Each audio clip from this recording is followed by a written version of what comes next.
About 1.5 billion children and young adults were thrust to online learning over the pandemic. So there's been a huge surge of adoption and interest over the last 2 years. Obviously, the reasons for that are rather unfortunate, but the trends that led to that were already existing.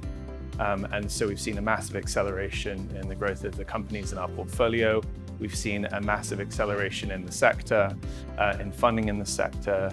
To give you an example, between 2020 and 2021, we've seen investment in Edtech increase from around 700 million in Europe to around 1.8 billion over 1 year. So a huge increase. So in Edtech, what we're seeing is it's a few things. First of all, we're seeing the unbundling of post-secondary education. So that's the idea that you don't necessarily need to go to university anymore in order to acquire the relevant skills for the workplace. So you can go through boot camps, you can go through digital virtual internships. There are any number of kind of products and services that address that need. And why that's here is really that traditional education institutions are not providing the skills fast enough. They're not providing the accreditation fast enough to supply the ICT sector. So that's one trend that we're really seeing. The other trend that I think we're going to see in the very near term is anything that kind of helps parents and kids catch up. After school tuition. We've seen obviously companies like GoStudent grow massively over the last year, more than 800% in revenue and users.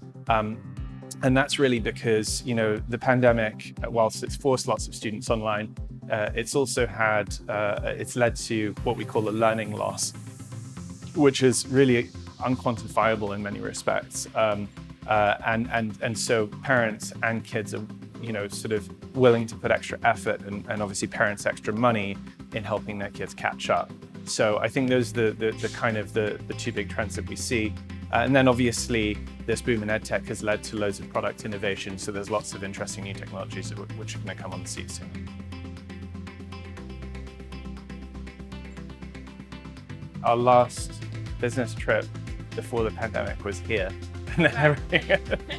And we were just about to start raising our second fund, which was delayed a bit. But now, luckily, we've secured our second fund from a great group of investors. So we're now the largest EdTech fund in Europe, with about 140 million USD in assets under management investing in this space.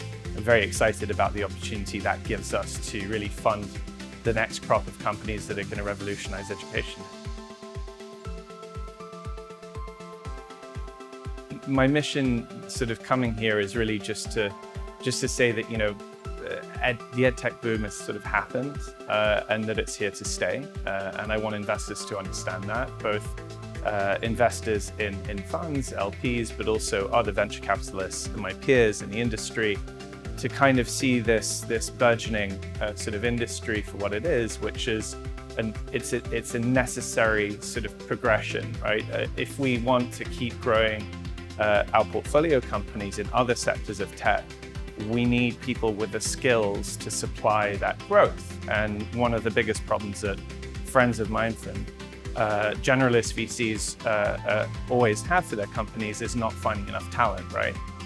And that's as a direct result of education institutions ill-equipping and ill-supplying the workplace with the necessary skills. And so that's what we're seeking to address.